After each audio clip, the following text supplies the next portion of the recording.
The morning of my 72nd birthday began like any other, a slow stretch, the whisper of the kettle coming to life, and the sunlight spilling across the old linoleum tiles of my kitchen like it had every morning for the last 42 years. I'd just pulled out my favourite lemon blueberry bundt cake from the oven, the one David used to beg me for on his birthdays, when the phone rang. His voice, unusually bright, asked me to put on something nice because he had a birthday surprise planned. I should have known then, should have noticed the cracks in his cheer, the way he said surprise, like it tasted bad in his mouth. But I brushed away the warning bells like I had for years, convinced that somewhere inside the man who now wore suits and sent holiday cards from a law firm's front desk still lived the boy who once held my hand during thunderstorms. He picked me up promptly at noon, didn't comment on the cardigan I wore, my late husband's favourite, or the fresh cake I brought in a tin. We drove in silence for nearly 40 minutes before pulling into a long driveway lined with hedges too carefully trimmed. I remember staring at the beige brick building ahead of us, confused, until he parked and came around to open my door. "Just a quick tour," he said, eyes never quite meeting mine. The rest was a blur. Forms I didn't remember signing, a nurse's hand on my elbow, and David's voice retreating down the hall like someone walking away from a crime scene. "It's for the best, Mum. You need care now." I wanted to scream that I didn't, that my mind was sharp, that I still remembered every hymn from Sunday Mass and the smell of his baby blanket after it rained. But my words froze, lodged behind betrayal too thick to swallow. I sat alone that evening on a stiff bed, in a room that smelled like bleach and forgetfulness, watching the cake I had brought sit untouched on the tray table beside me. No candles, no song. Just silence, broken only by the slow realization that I had been abandoned like expired milk left out on the porch. What happened next will shock you. But before we continue, hit that subscribe button for more stories like this. The room they gave me was barely wider than a hospital gurney, its walls painted the colour of wet cardboard, with a single dim lamp that buzzed like an anxious fly trapped in a jar. There were no windows, just a vent that wheezed out lukewarm air and a door that creaked shut like a final judgment. The sheets were stiff, the mattress thinner than the lies that had brought me here, and in every corner of that room lingered the scent of bleach and forgotten souls, like the place had been scrubbed of every trace of joy. I sat there in my cardigan, the one I had worn to David's graduation, staring at the pale walls as if they might offer answers, but they remained silent, just like him. I replayed the ride, the way he'd avoided my eyes, the way his hand had trembled when he passed me the pen to sign papers I hadn't read.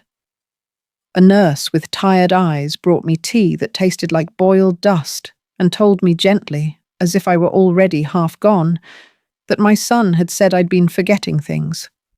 I hadn't. I remembered too much. I remembered the way he used to crawl into my lap after nightmares, the way I'd sold my wedding ring to cover his tuition, the way I smiled when he told me he'd bought his first house, our house. Because that's what it was. The house I'd scrubbed and painted and cried in after his father died. That night, as I lay on the narrow bed with its plastic-wrapped pillow, I heard two aides chatting just outside my door. "That house is already up on Zillow," one said. "Big place. Bet it sells quick." The words sliced through me like a slow-moving blade. My hands trembled as I pulled the blanket tighter around my shoulders, not from cold, but from grief. I wasn't just mourning the life I'd lost. I was mourning the son I thought I'd raised. In that moment, under the flicker of the buzzing lamp, I realized something far more painful than abandonment. David hadn't made a mistake. He'd made a plan. And I was part of the debris. It was the scent of menthol and peppermint that first led me to Velma, the woman in room 14B, with a voice like gravel and a laugh that cracked through the sterile halls like thunder on a quiet prairie. She rolled by in her chair like royalty in exile. Draped in a worn shawl and armed with a deck of cards, she shuffled with the precision of a Vegas dealer. "You're new," she said one morning without looking up, her eyes fixed on the nursing aide slipping a pill into a cup like it was communion. "Fresh meat always smells like hope. Don't let them eat you." I didn't laugh, but something about her tone, bitten off but strangely warm, made me pause. Over the next few days, we sat near the window in the shared rec room, though it barely counted as a view. Just a dying hydrangea bush and a dumpster marked biohazard. Velma spoke in riddles and curses, but behind her sarcasm was a brain sharp enough to slice through every excuse I'd tried to make for David. "They dump us here once they've drained the bank accounts," she said, dealing me a hand of gin rummy with a flair that belonged on courtroom steps. "Once the will's locked in and the house is cleaned out, we're just inconvenient breathing." I told her mine hadn't been updated in years, and her eyebrows lifted just a fraction before she said, "Well, now that changes everything, doesn't it?" That was the first time I saw it, the flicker beneath the sarcasm, the gears still turning. Velma used to be a paralegal in Boston, she finally admitted, her voice softer than usual. Worked for a firm that buried more secrets than the Vatican. She still had the instincts, the knowledge, and somehow, the fight. "You've got more power than you think, sweetheart," she whispered one night as we sat under the weak glow of a flickering hallway light. "They treat us like we're done. But dead things don't write new wills." That was Velma, the kind of woman who carried fire in her bones and secrets in her teeth. And for the first time since David left me in that room with no windows, I felt something close to a flicker of rebellion. Maybe even hope. The night I told Velma I never updated the will, she dropped her teacup mid-sip, letting the cracked porcelain clatter against her lap tray as her eyes widened. Not in shock, but something far fiercer. Opportunity. "You mean to tell me," she said, voice rising like a sermon, "that snake dumped you here without even making sure he had the deed in hand?" I nodded slowly, my shame folding in on itself like a bedsheet no one bothered to smooth. "Well," she grinned, "isn't that poetic?" The room felt colder than usual. The kind of cold that doesn't come from broken thermostats, but from betrayal that settles into your bones. Velma wheeled herself closer, her fingers already rifling through a drawer cluttered with crossword books and sugar packets. From beneath a faded Reader's Digest, she pulled out a leather-bound notepad and a pen that still bore the name of a Boston law firm she used to work for, back when people still listened to her. "We're gonna fix this," she said, and for the first time in days, I believed her. We spent the next 2 hours drafting my new will, Velma guiding me through the language like a lighthouse leading in a storm-wrecked ship, revoking prior versions, naming new beneficiaries, not David, and adding in the line she said was her signature move. "Any party contesting this document shall forfeit their share entirely." I signed it with a trembling hand, but the ink dried firm. At midnight, while the halls buzzed only with the shuffle of overworked night staff and the low hum of distant televisions, Velma caught Nurse Jackie in the break room, fumbling for her cigarettes, and managed to sneak the envelope into the bottom tray of her unlocked cart, right beneath a stack of discharge summaries waiting to be mailed. "Your lawyer still the same one from Oak Street?" she asked. I nodded. "Then that's where it's going." When Velma wheeled back into my room that night, eyes sparkling with the thrill of rebellion, she whispered, "He thought he buried you." but you just planted the seed. And as I lay there under stiff white sheets, the weight in my chest lifted for the first time. Not because I had escaped yet, but because I knew the map had changed. It was just past 3 a.m. when I slipped from my room with the grace of someone who had once tiptoed around creaky floorboards to avoid waking a sleeping child. The halls of the nursing home were dim and muffled, like the world had been wrapped in wool. My goal was the phone in the admin office. I needed to confirm with the lawyer that the will had arrived, that I still existed on paper somewhere outside this mausoleum in waiting. I had memorized the nurse's break rotation and timed it perfectly, but as I crouched near the half-closed door, reaching for the desk drawer where the cordless usually hid, I heard voices approaching. 2 aides, giggling like teenagers and whispering in a way that made me freeze mid-motion. "Did you hear about the Bitcoin lady?" one said, her voice pitched with disbelief. 7 figures, no kids, no next of kin, just a memory foam mattress and a paper trail full of code. The other gasped. "No way. Who keeps millions in a crypto wallet and lives in this dump?" A shrug. "Velma swears it's true. Says she helped her hide the codes in her old recipe books. Probably senile nonsense, but still." Their voices faded as they moved down the hallway, but their words clung to the air like perfume after a stranger has walked by, lingering, impossible to ignore. I stood there, one hand on the drawer, the other on my pounding chest. Crypto? Recipe books? 7 figures? I hadn't thought about money in those terms in years, not since before arthritis and grief crept into my joints and I became something people politely pretended to visit. I returned to my room without making the call, the hum of curiosity louder than the ring of any phone. Could it be true? Could one of us, one of the so-called forgotten, be sitting on a fortune while the world assumed we had nothing left to offer but fading memories and shuffled pills? I thought of Velma's eyes, sharp behind her glasses, her way of hiding truth in half-jokes.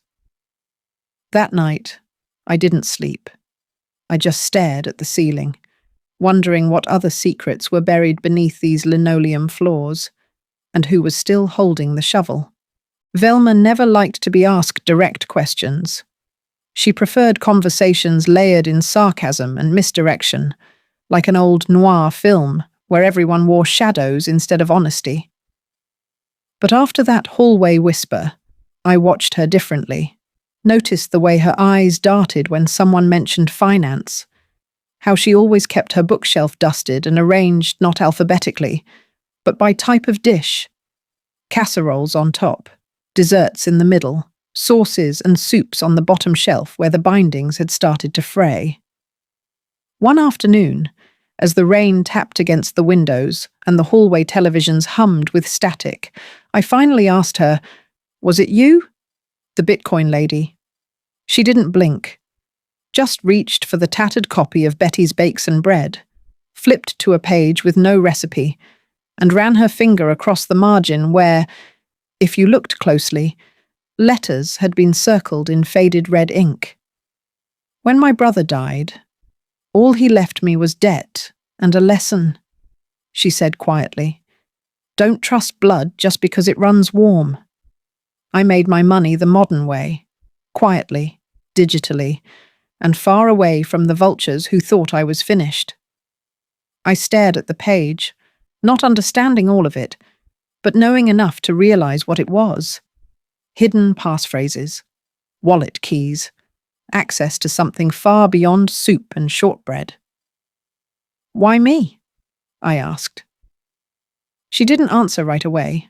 Her fingers trembled a little more than usual when she picked up her tea. "Because you still see people. Because your son put you here like a box in an attic, and you still found a way to fight back. That's the kind of woman I want holding my legacy." I wanted to tell her no, that I wasn't worthy, but a part of me knew that silence would dishonor her more than protest. A week later, When her cough deepened and the nurses started tiptoeing instead of speaking in full voices, Velma handed me a sealed envelope. Inside was a notarized letter, written in her unmissable hand. To Margaret Evelyn Rose. Everything I've built is now yours. Do something beautiful with it. And for God's sake, don't tell anyone until I'm cold. She passed 3 nights later, holding a worn deck of cards in one hand and dignity in the other. The morning they found Velma, she looked as if she had simply drifted into another world. Lips parted like she was about to tell one last secret. One hand still curled around the edge of her blanket, the other resting gently atop a recipe book that had long since ceased being about food. The nurses whispered her name like a prayer, but I said nothing. I just sat beside her and held her cooling hand until they came to take her away, as if I could soak in whatever courage she'd left behind. For days, the halls felt emptier, the food blander, the air thicker with the kind of grief no one talks about, the kind reserved for those who never got their due. I folded her letter and hid it in the lining of my coat, too afraid to touch it, let alone read it again. It was exactly 4 days later when the call came.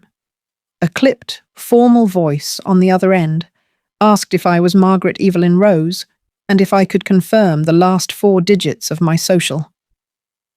My hands trembled as I repeated the numbers, already half convinced this was some cruel joke. "This is Amanda Hughes from Fremont Financial," the woman said, her tone shifting ever so slightly once I confirmed. "I'm calling on behalf of Velma Grace Tisdale. I'm pleased to inform you that the transfer of $4.3 million into your account has been finalized, per her legally binding directive." The silence that followed was deafening.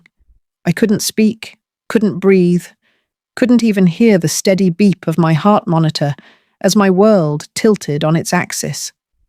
It felt unreal, obscene even, to go from counting crackers to counting millions. But as the words sank in, so did something else, a bone-deep clarity. I wasn't just a woman abandoned in a room with no windows anymore. I was free, truly, irrevocably free, and not just with money, but with proof that sometimes life folds back on itself like a well-played card, and the people they throw away can still win the hand. The car I chose was deliberate, sleek, black, and quiet as a secret, with windows tinted just dark enough to turn the world into a passing blur.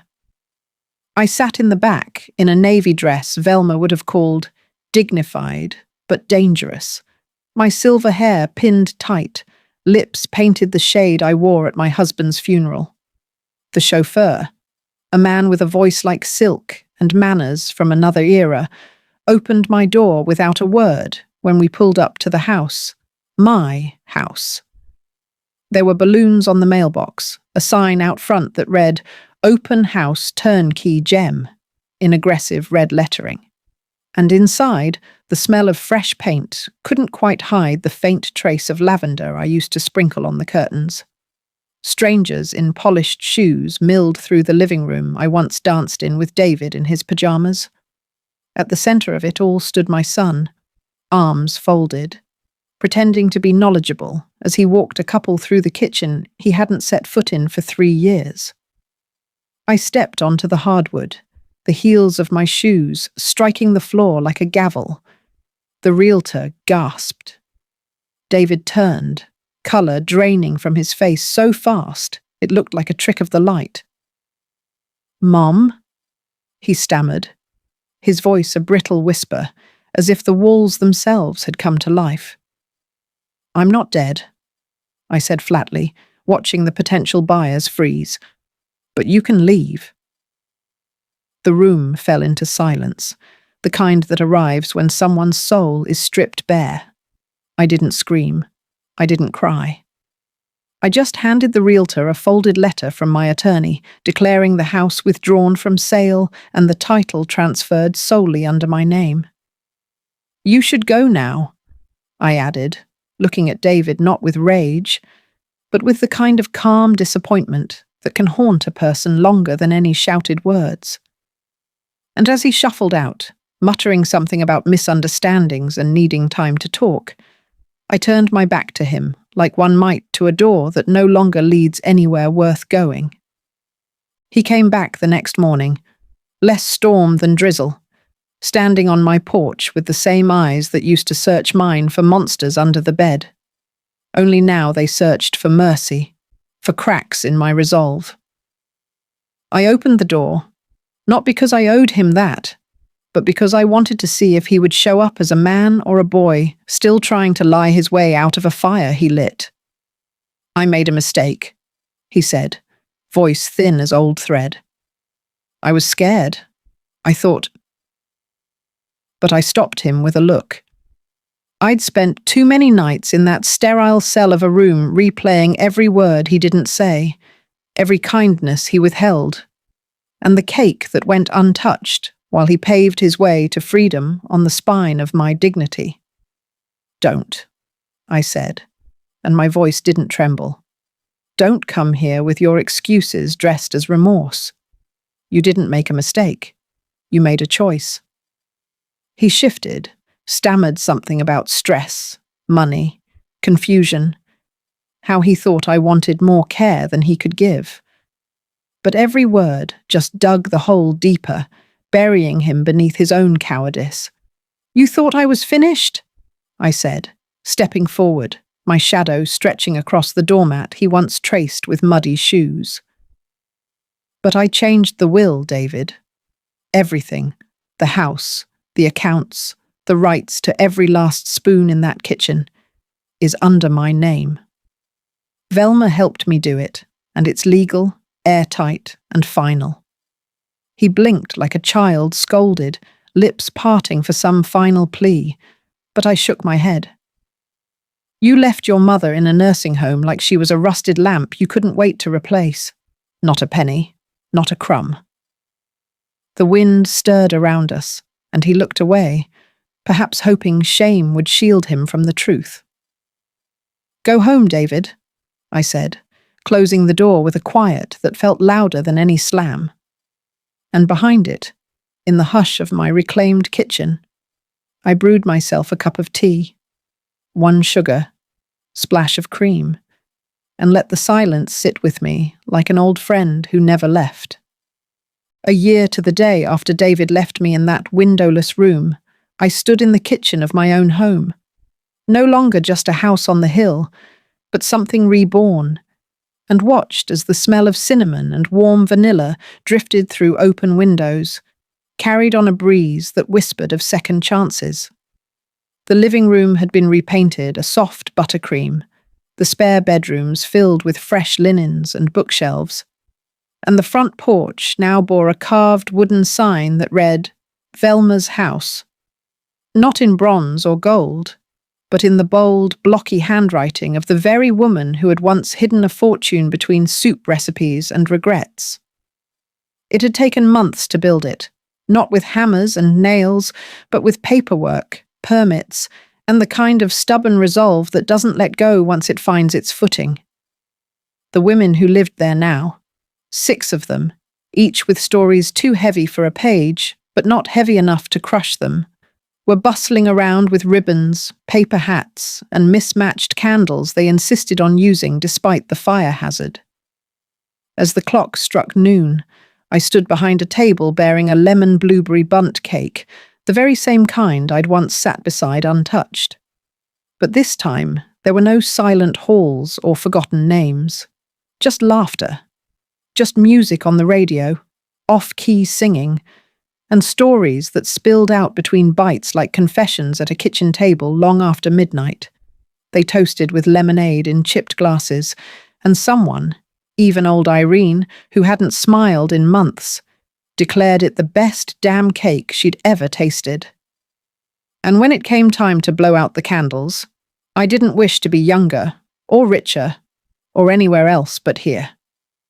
I just closed my eyes and thanked God, Velma, and maybe even myself, for the chance to turn pain into sanctuary. The house on the hill was no longer a symbol of what had been taken from me. It was now a refuge for those who had been discarded, a place where no birthday passed unnoticed, and every slice of cake, down to the last crumb, was devoured with gratitude.